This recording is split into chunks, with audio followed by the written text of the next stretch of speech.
Salve, seja bem-vindo. Vamos colocar um ponto final aqui no debate da política, diretamente dos estúdios da Jovem Pan, aqui no Planalto Central do país.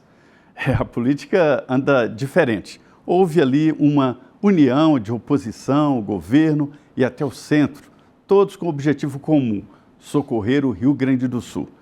É evidente que isso é necessário, né? E com isso houve aquela aproximação do presidente Lula do Congresso, dos presidentes da Câmara, do Senado e também dos líderes. Mas isso não significa uma união, ou seja, a volta desta maioria do governo no Congresso Nacional. Quando se trata ali de pauta em disputa, o governo tem que negociar projeto a projeto, artigo a artigo. É trabalhoso? É, muito. Fica mais caro na negociação? Fica, mas funciona. A democracia boa é assim, negociada. E hoje, para essa conversa de política aqui, o senador Isalci Lucas. Senador, muito obrigado por vir aqui à Jovem Pan falar de política e falar das entranhas de como estamos aqui no Planalto Central do país. É um prazer participar do programa aqui. Pois é, o senador Isalci Lucas é mineiro de Araújos, né? Veio para Brasília há muito tempo, como quase todo mundo aqui em Brasília, né? Brasília é uma cidade nova, com um pouco mais de 60 anos, e ele chegou aqui e foi professor, é contador, né? Foi deputado distrital aqui, né? E depois deputado federal, e agora senador da República aqui pelo Distrito Federal. A composição política de Brasília é um pouco diferente. Aqui não tem Assembleia Legislativa, não tem prefeito. Então, o Distrito Federal é como se fosse, senador, um município um pouco grande, que tem deputados federais e senador. É verdade. É um pouco diferente a representação, né? Nós conquistamos isso recentemente, né? Porque antigamente... Em 88, na Constituição. Na prática, o cidadão aqui não votava, só votava para presidente da República. Depois é que a gente conquistou a autonomia política, né? A gente teve uma luta forte com relação a isso. Mas aqui é estado e município, né? Então, o governador também é prefeito, né? Para implementar a política pública é o ideal. Aqui deveria ser um piloto, né? As coisas deviam acontecer aqui, deu certo, replica isso nos estados e municípios. Mas, infelizmente, não aproveitam isso, porque aqui é mais fácil. Imagine você discutir uma política pública em Minas Gerais. Você tem que chamar 853 prefeitos para discutir. Aqui não, né? Você pode implementar que o próprio governador é o prefeito. Então é mais fácil, né? Mas é a capital, né? Tem as suas peculiaridades, né? E outra característica é que a União ajuda aqui no orçamento de Brasília. O Fundo Constitucional, como era também no Rio de Janeiro, né? O fundo, toda a despesa, né, da capital... Segurança. Era bancada de segurança total, né? Manter e organizar e auxilia a educação e saúde. Até porque quando foi criado, muita gente não queria vir para cá. Então, a União teve que bancar, inclusive pagando melhores condições para trazer os professores para cá, os médicos, né? Então, ainda temos aqui o Fundo Constitucional, que é exatamente para manter realmente a segurança pública e ajudar a saúde e a educação. Brasília hoje é uma das maiores cidades do país, a terceira em número de habitantes. Mas é muito maior porque tem um entorno que fica ali entre Goiás, Minas Gerais, muito Goiás. Você acha que quantos habitantes tem Brasília somando ali o entorno? Somando com o entorno dá quase 5 milhões. Nós temos 3 milhões e 100, nós temos 3 milhões e 100 aqui. No DF, né? No Distrito Federal. 2 milhões na região... nós temos a RID, né? Sim. São 42 municípios. Tem a região metropolitana, que não está consolidada oficialmente, mas existe. E a RID, que é a região do entorno, que tem município de Minas e também município de Goiás, né? Não é errado falar ali próximo de 6 milhões, se somar tudo? Pode chegar a isso, é possível. É uma massa humana muito grande, né? Muito. Senador, com tendência de crescimento, né? Isso vai crescendo sempre, né? Juscelino Kubitschek teve a ideia de construir Brasília para centralizar o desenvolvimento. O Brasil era um país costeiro, né? O desenvolvimento todo na costa. E ele fez essa promessa, cumpriu, de construir Brasília, e exatamente por Brasília houve uma centralização. Chamou o desenvolvimento aqui para a região. Hoje nós temos o estado de Goiás, que é um estado super desenvolvido, com economia forte, e aqui Brasília, que tem também as suas características econômicas. O centro-oeste todo, né? Praticamente, hoje está o grande os estados, né, que têm o maior poder aquisitivo hoje, maior renda, exportação, é o Centro-Oeste. Né? Tudo por conta de Brasília. E o Norte também acabou sendo beneficiado também, né? Então, foi muita ousadia, mas realmente o Juscelino é uma referência para nós, né? De ousadia, de gestão. Acho que foi o último que eu vi que fez um planejamento estratégico definindo metas. Ele estabeleceu as metas e cumpriu, né? Por isso que eles falam que ele desenvolveu 50 anos em 5, né? Ele não só construiu a capital, como a indústria automobilística, né? A questão de energia. Então, ele foi muito ousado e realmente merece todo o nosso respeito aí. A prioridade do seu trabalho é a educação. Eu me lembro que durante a campanha o senhor colocou um símbolo, né, o lápis, né, o seu nome escrito com lápis e tal. Então, Brasília tem um nível educacional muito alto, né, um nível per capita muito... O nível econômico aqui é muito alto, né? É um dos maiores do país, senão acho que segundo, né? Em renda per capita. Mas Brasília já tem as suas características. Tem indústria de transformação, uma indústria muito técnica, inclusive, sobreviverias. Tecnologia nossa prestação de serviço. Muito boa, né? Nós temos aqui o governo federal, o governo local. Lógico que a gente precisa mudar a matriz econômica, né? Porque Brasília cresceu muito e a gente precisa gerar emprego, né? Antigamente nós tínhamos muitos servidores públicos, mas hoje nós temos uma população que precisa de ter espaço para crescer. Então a gente precisa desenvolver o turismo. Aqui nós temos um potencial muito grande de turismo cívico, turismo religioso, turismo rural, né? A gente tem aqui um polo, aqui é o ideal, uma logística, né? Nós estamos no centro aqui, então pode desenvolver bem logística. Agora, nós temos ainda alguns probleminhas com relação à criação da capital, que Juscelino, na época, não desapropriou tudo.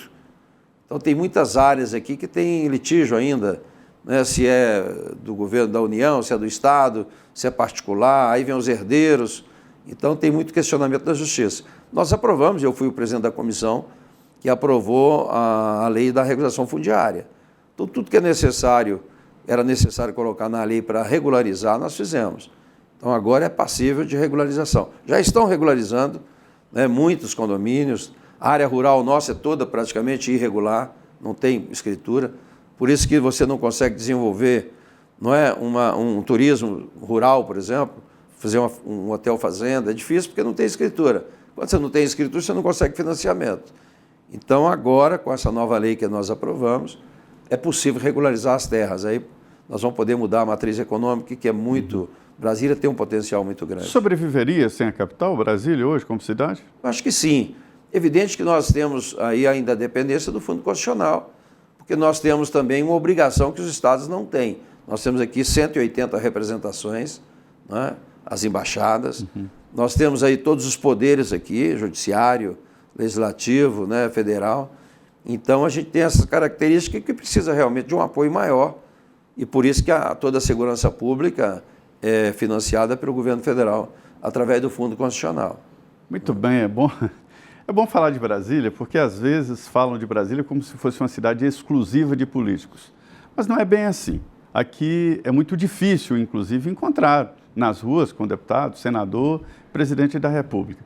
Os deputados e senadores são eleitos nos estados. Aqui não existe uma geração espontânea de políticos e de deputados e senadores. Eles vêm aqui pelo poder do voto e ficam nos seus estados e deve ser assim. Mas vamos falar de política, senador. Recentemente, o senhor saiu do PSDB, foi líder do PSDB no Senado, saiu do PSDB para o PL. Como foi essa movimentação?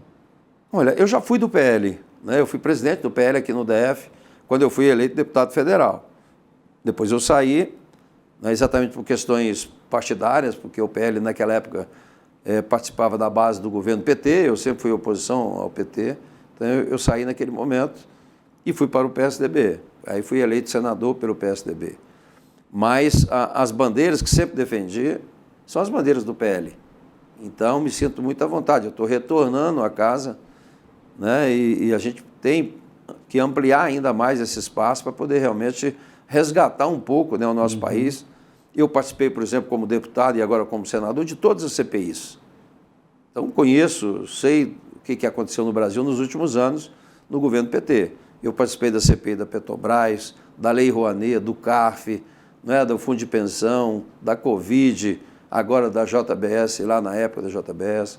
Então, conheço um pouco o modus operandi do governo. Por isso que a gente foi para o PL, porque hoje é um partido que tem uma característica maior de oposição, né? E a gente precisa realmente ampliar isso, porque a situação do Brasil não é tão boa como se imagina. E dentro do PL existe um grande debate. É sobre a ex-primeira-dama Michele Bolsonaro, né? Eu ouvi de integrantes do PL e do presidente do PL, Valdemar Costa Neto, de que ela será candidata. Não se sabe ainda a que e onde, né? Ela está meio solta. A tendência é que seja em Brasília.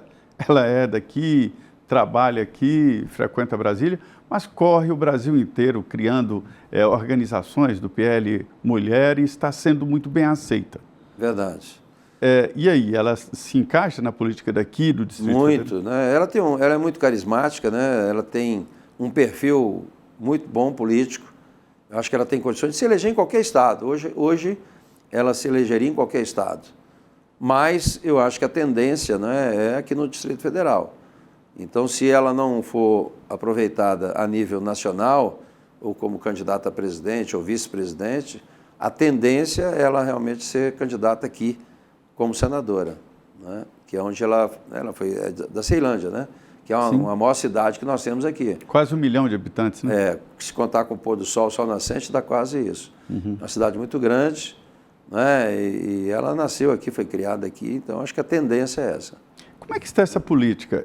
Eu converso com familiares do ex-presidente Jair Bolsonaro e todos dizem, olha Zé, quem morre de véspera é o peru. É uma frase da política aqui, né? Que cada momento tem que ser avaliado no momento. Falta muito tempo e Bolsonaro pode ser elegível lá na frente. Existe essa possibilidade? Eu acredito, sinceramente. Olha, se o Lula, né, nas condições que ele estava, foi possível ser candidato, por que não o Bolsonaro, né, ficar elegível? Eu acho que nós temos a eleição agora nos Estados Unidos, que tem um peso, eu acho que pode afetar aqui o resultado aqui. Nós temos também alguns ministros já assumindo o TSE, né, na época da eleição, deve ser o Nunes Marques, e acho que também o Judiciário deve diminuir um pouquinho, né, baixar um pouco a bola, porque o Supremo exagerou demais, acho que o TSE também. Então, eu vejo assim, eu sou muito otimista, eu acho que o presidente tem todas as condições em 2026 de estar elegível. Mas o quadro hoje é sem o ex-presidente Jair Bolsonaro. É verdade. A gente vê uma movimentação ali do nosso vizinho aqui, Ronaldo Caiado, que era senador da República, foi seu colega lá no Senado, e depois foi para o governo do estado de Goiás, reeleito, está fazendo um trabalho nacional já muito forte. Tem o Zema, né, que foi reeleito em Minas Gerais, e vai ser... Tem o Tarcísio também, em São Paulo, que está fazendo um bom trabalho. E o Tarcísio, exatamente o Tarcísio. Eu vi lá no dia 25 de fevereiro, aquele movimento teve em São Paulo, que era aquele grande movimento, eu estava lá, e vi realmente a aceitação do Tarcísio também é muito boa. O Tarcísio é muito competente, né? Ele é muito técnico e político também. Virou uma figura nacional, né? Então ele é uma pessoa que tem um potencial muito grande de assumir a presidência. Eu acho que ele tem todas as condições. Evidente, por ser governador de São Paulo, e São Paulo sendo o estado que é, com a economia forte, né, com o estado mais importante do país, é evidente que tem que avaliar se ele vem para a reeleição ou não. Mas pode ser, isso vai depender muito, ele tem uma relação muito boa com o Bolsonaro, e vai depender muito dessa conversa com o Bolsonaro. Se o Bolsonaro não tiver elegível, né, eu acredito até que é possível, mas não sendo, o Tarcísio hoje tem um potencial muito grande. O Caiado também está fazendo um bom governo, né? Está investindo muito na segurança pública. Ele já foi deputado, ele já foi candidato a presidente da República, né? E foi deputado, foi senador, agora governador, reeleito. Também tem um potencial muito grande. Mas tem que ter essa aliança, né, realmente, com o Bolsonaro. Eu acho que o Bolsonaro terá um peso fundamental na eleição de 2026. É engraçado, senador, que o nosso conterrâneo Tancredo Neves dizia que ser presidente da República não é uma decisão pessoal, mas um destino. E cada vez mais eu acredito nisso. Ninguém pode dizer assim, eu vou ser presidente da República. É preciso uma série de conjunções e de caminhos que ninguém domina totalmente. É verdade. Encaminha, né? É verdade. Eu acredito até que é uma missão, né? Eu acredito muito nisso. Eu acho que tudo tem a hora, e não é a hora que às vezes que você imagina, né? Como diz Magalhães mesmo, na política tem isso, é igual a nuvem. Né? Hoje está assim... Você olha e depois... Você olha, daqui a pouco já não está mais. Vai depender muito da realidade lá em 2026. Mas eu vejo assim, né? O Bolsonaro conseguiu uma coisa inédita, até inexplicável, né? O apoio e as condições. Ele foi eleito contra a política, né? Pois é. E Ninguém na prática acredita. ele conduziu, né, o governo muito bem. Eu acho que ele conseguiu resgatar um pouco a esperança do povo brasileiro de acreditar nas instituições, né? E agora a gente passa num momento difícil, onde eu vejo assim, muita interferência dos poderes. Eu acho que falta mais firmeza no presidente do Congresso, né, que é o nosso presidente do Senado. Eu acho que em determinados momentos ele deveria ser mais firme, exatamente para não permitir, né, a interferência dos poderes no Legislativo, que aconteceu isso tanto do Supremo quanto do Executivo. Né? O Supremo, todo mundo já sabe, né? Nós agora, inclusive, aprovamos no Senado 2 medidas exatamente para frear um pouco o Supremo, que foi, primeiro, né, o fim das decisões monocráticas, que está na Câmara, também não foi votado na Câmara ainda, e também a questão das drogas. Então, nós votamos 2 matérias que o Supremo estava já, né, invadindo essa prerrogativa nossa. E com relação ao Executivo, né, nesse feriado recente do Legislativo, né, nas férias, nós tínhamos votado a medida provisória da desoneração dos 17 setores, tínhamos votado o PERSE, que é aquele incentivo fiscal na área de eventos. O governo, então, nós aprovamos na Câmara, aprovamos no Senado, o governo vetou, nós derrubamos o veto, e olha que no Senado foram 63 votos para derrubar esse veto. E aí, o que acontece? No recesso, eles emitem uma medida provisória exatamente tratando do mesmo assunto. O presidente convoca uma reunião extraordinária para nós líderes, nós fomos para a reunião e a nossa posição, e a maioria que lá estavam, foi pela devolução integral da medida provisória, porque é um desrespeito ao Congresso Nacional, não é uma medida provisória de uma matéria que já tinha decidido. Isso na reunião de líderes com o presidente do Senado, Pacheco, né? Nós saímos da reunião convictos de que seria devolvido. E não seria a primeira vez, já houve. O que o presidente disse é que ele iria falar com o presidente e com o Fernando Haddad, com o ministro, para não ficar assim como se fosse um confronto, mas era só uma conversa, né, mas que devolveria. Acabou não devolvendo. Aí, né, as negociações... Devolveu parte, né? Devolveu, mas o que na parte que tinha um acordo, que é da desoneração, ele foi para o Supremo. O Executivo foi para o Supremo. Deram a liminar, o Zanin deu a liminar. Sim. E agora está aí, ó. Como é que faz o empresário? Né? Agora em abril, agora em maio, vai recolher? Não vai recolher? Como é que é isso? Então, causa uma insegurança jurídica. Então, vamos lá explicar isso aí. A desoneração de 17 setores da economia. São os 17 de mão de obra intensiva, ou seja, são os que mais contratam. Na verdade, são taxas, contribuições que encarecem o produto, encarecem o trabalhador, né? E o empresário hoje não sabe o que vai pagar no mês que vem, porque depende de uma decisão do Supremo, do Congresso e do governo. Essa insegurança... Olha, em 2011 nós aprovamos a desoneração, que é exatamente o que você falou, as instituições, as atividades de mão de obra intensiva, que é calçado, vestuário, tecnologia, não é? Aprovamos. Depois ampliamos, prorrogamos, não é? E agora depois prorrogamos novamente. O Supremo já tinha manifestado que a prorrogação era constitucional. Aí entraram com a emenda na época de aprovar, também dando para os municípios, que aí é inconstitucional mesmo. Né? Nós aprovamos uma emenda constitucional proibindo. Né? E nós tínhamos aprovado uma emenda constitucional proibindo daqui para frente qualquer incentivo, né, sobre a Previdência sem ter origem. Então, quando se aprovou agora nessa medida provisória, né, a isenção também dos municípios, a desoneração dos municípios, aí sim, tudo bem. A gente até acreditava que o governo ia entrar no Supremo. Esse debate político, ele mostra ali resultados. A desoneração, o senhor é contador, o senhor entende do ramo. Ela funcionou, ela melhorou a qualidade do emprego, a quantidade de aumentou. A área de tecnologia não só aumentou a arrecadação, como aumentou o número de emprego. Agora, o que falta no Brasil é isso aí. Eu acompanhei a área de tecnologia, eu acompanhei bem. Mas todo incentivo fiscal... Foi secretário de Tecnologia. Fui secretário e sou presidente da Frente Parlamentar de Ciência, Tecnologia e Inovação. Então, a gente prova para eles, né, que aumentou o emprego, aumentou a arrecadação e tal. Mas o que o governo deveria fazer há muitos anos é isso. Qualquer incentivo fiscal dado, você tem que acompanhar para ver se a empresa que foi beneficiada, ou o segmento, se ela deu realmente a contrapartida, né, que justificasse o incentivo. Então, muitos problemas têm acontecido no Supremo, por exemplo.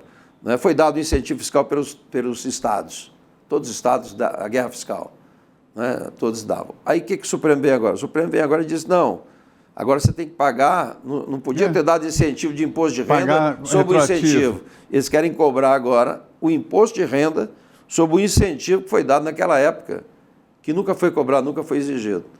Então, isso é que estourou, inclusive, o arcabouço fiscal.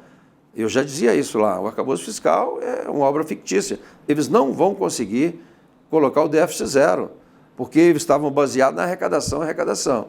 Então, por exemplo, só esse negócio de imposto de renda sob incentivo, a expectativa do governo era arrecadar 50 bilhões. A questão do COFINS, do PIS, mais 80 bilhões. E a gente sabia que não ia arrecadar isso. Senador, nós estamos falando aqui de uma disputa de prerrogativas. Isso sempre aconteceu, um pouco mais, um pouco menos, mas a Praça dos Três Poderes, que é a praça que divide ali o Palácio do Planalto, o Supremo Tribunal Federal e o Congresso, ela é de cotoveladas, sempre foi, e isso é bom e necessário na democracia. Mas agora eu vejo pelo menos 6 conflitos. Os mais importantes, a questão da droga, né? Que é a criminalização das drogas, o aborto... As decisões monocráticas. As decisões monocráticas é quando um ministro do Supremo derruba uma lei aprovada na Câmara, Senado, sancionada... Ou afasta um governador com a canetada. Com a caneta, como aconteceu aqui no DF. Não pode ser normal. O cara tem 1 milhão de votos, o cara mete a caneta e tira o cara. Um ministro, né? Não é uma decisão da Corte. Não é a decisão da Corte. Então são pontos... E a demarcação... o marco temporal na demarcação que até hoje está de desse jeito, né? Então, há muitos pruridos aí. Qual será o fim dessa disputa? Eu acho que nós precisamos fazer que a vontade do Congresso prevaleça. Ora, se você vota uma matéria, aprova uma matéria, e é prerrogativa nossa vetar a matéria, vetamos. Né? O governo vetou, nós derrubamos o veto. Então, tem que respeitar isso. Aí o Supremo, junto com o Executivo, combina as coisas, né, quase que combinada as coisas, eu acho que cabe uma reação do Congresso Nacional, por isso que eu digo, né, nós estamos, eu acho que o presidente abriu muito a guarda e você sabe, poder não fica vago, as pessoas ocupam, vão ocupando, por isso que nós reagimos para não deixar também o Supremo avançar mais, né? Senador, você sabe que eu acredito muito na força do suor, ou seja, do trabalho. Isso é muito importante. Talento é bom, ajuda, mas sem o trabalho do dia a dia, sem o suor, o talento fica perdido, né? E no Congresso a gente vê muitos deputados e senadores que trabalham mais ou menos. O senhor sempre foi um trabalhador ali muito importante no Congresso e conviveu com vários partidos políticos, com a formação de grupos políticos grandes e agora pulverizou e a tendência é reduzir. O senhor aposta na redução do número de partidos no Congresso? Sim, nós devemos aprovar agora, ainda este ano, não é, a reforma política. E aí envolve realmente, primeiro, o fim da reeleição, já está mais ou menos, acho que não terá problema, ampliando para 5 anos o mandato. Né? Aí tem problemas. Mas eu acho que passa hoje tranquilo, porque o Executivo também, não tendo reeleição, 4 anos é muito pouco, eu acho que 5 é o ideal. Né? Era 6. Inclusive, a coincidência de eleição. Isso. Não dá para você de 2 em 2 anos ter eleição, como acontece hoje. Você vê que o Congresso acaba parando 2 anos em 4. Né? Por exemplo, ano de eleitoral, muitas matérias, você não consegue votar por causa da eleição. Ou até deixa de votar por interesses eleitorais. Lá. O fim, isso é a vontade política do Congresso. A maioria quer o fim da reeleição. O fim da reeleição. Mudar o tamanho do mandato, né? Que hoje o mandato é de 8 anos. O Senado vai para 10. 10 anos. E o deputado e o Executivo vai para 5. Não é muito tempo, não? É muito, mas como são 8 e 4, passando para 5 vai para 10, não tem jeito. Ninguém vai aceitar ser 5. Hoje, senador, eu considero que o mandato de prefeito, governador e presidente da República é de 8 anos, com a possibilidade ali no 4 de um novo teste se continua ou não, né? Na verdade é isso. Mas é muito ruim, eu vejo que é muito ruim, porque é o seguinte, você vê que na reeleição, quando você se elege prefeito ou governador, você já começa a trabalhar para a reeleição. Então, se não for candidato à reeleição, o governo acaba. E não faz o que tem que fazer. Por isso que eu digo, muitas coisas têm que ser feitas em função da reeleição, eles não fazem. E aí muito populismo, muita coisa que, né, acaba prejudicando o país. Porque nós não temos política de Estado, nós temos política de governo. Né? Política de Estado é aquela que você, independente de quem seja governador, a coisa funciona. Né? Aqui se troca até o motorista. Aqui não, aqui acaba com tudo. Né? Todos, mesmo a coisa que funciona bem, eles fazem questão de acabar, porque era do governo anterior, né? Ou do governo de oposição. Então isso precisa modificar. Essa questão das coincidências de eleições também economiza muito. Né? O senhor acha que deve prorrogar o mandato? Não, eleição... não vai prorrogar. Mandato tampão? Não, só vale para... Por exemplo, quem já é governador agora, o presidente, esse ainda continua podendo ir para a reeleição. A gente vai aprovar este ano, mas em 2026 ele pode ir para a reeleição. Depois não pode mais. Aí o senhor acha que haverá uma redução do número de partidos? Com certeza. Porque é a cláusula de barreira. Em 9. É a cláusula de barreira. Eu acho que a tendência mais na frente é ter 6, no máximo. Mas eu acho que ainda vai ficar aí uns 10 partidos ainda. É meio complexo o processo partidário brasileiro. Existem 70 pedidos de novos partidos no Tribunal Superior Eleitoral. E é um Ctrl-C, Ctrl-B, né? Que é copia e cola, né? Porque os partidos não têm mais um programa de partido. Senador, eu vi um programa de um partido apresentado no TSE e lá tinha o nome PFL, quer dizer, copiaram e colaram. Copiaram o estatuto. E nem leram para apagar o nome PFL, né? Tem muitos porque a lei exige que seja apresentado um programa de partido. Programa de partido, exatamente. Aí copiaram e colaram. Tudo, esquece de apagar. Literalmente. Né? Sério, tinha lá o PFL num partido que está sendo criado agora. Mas com a cláusula de barreira que a gente aprovou. Senador, um dos debates, e existem ideias para todos os lados, é sobre esta tensão, sobre esta polarização entre dois lados da política. Isso é positivo, negativo? Há quem diga que isso está acabando? Eu acho que está ampliando, eu acho que... cada vez mais... E acho que a esquerda criou isso, né? É o nós contra eles. Negros e brancos, nós contra eles, né? Toda a divisão possível. Né? E aí é muito ruim essas divisões. Né? Você vê que dentro de casa mesmo hoje você tem divisões grandes, né, em termos políticos, que não deveria ter. Né? Eu acho que terminou a eleição, governa para todo mundo. Né? Chegou na época da eleição, vamos discutir novamente. Vamos discutir programa. Qual é a proposta? Né? E acompanhar. Eu tenho, por exemplo, apresentei uma PEC agora nesse sentido, que eu acho que já devia estar aprovada há muito tempo, exigindo, não é que o Executivo, o prefeito, o governador, o presidente da República, apresente um plano de metas 90 dias após a eleição, um plano de metas, e depois ele tem que cumprir isso aí. Não dá para você ficar prometendo na campanha um monte de coisa, depois ninguém esquecem de tudo isso aí. Então, inclusive com consequências, se o cara não fizer cumprir aquele que ele prometeu, ele corre o risco de ficar inelegível. Né? Porque, de fato, o pessoal não tem compromisso nenhum. Né? Vou defender a educação e tal. Educação, se você vê no Congresso Nacional, é unanimidade.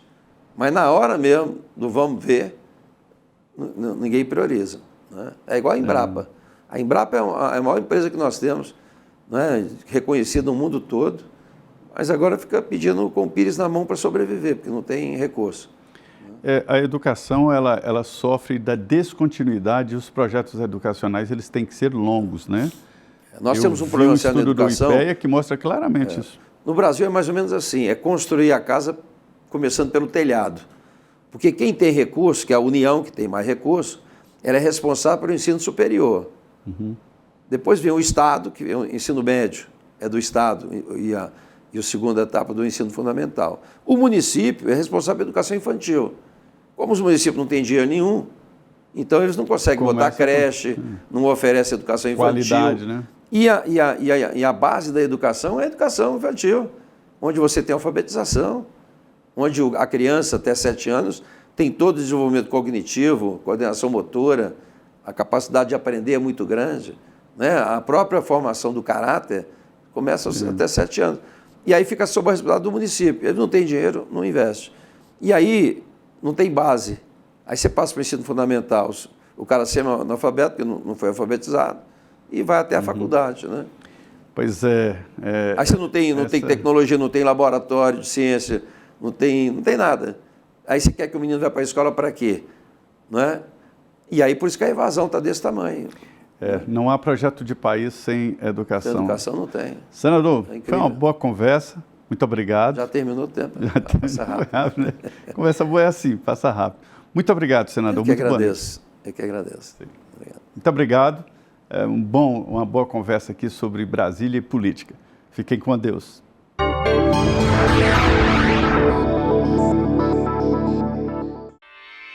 Realização Jovem Pan News.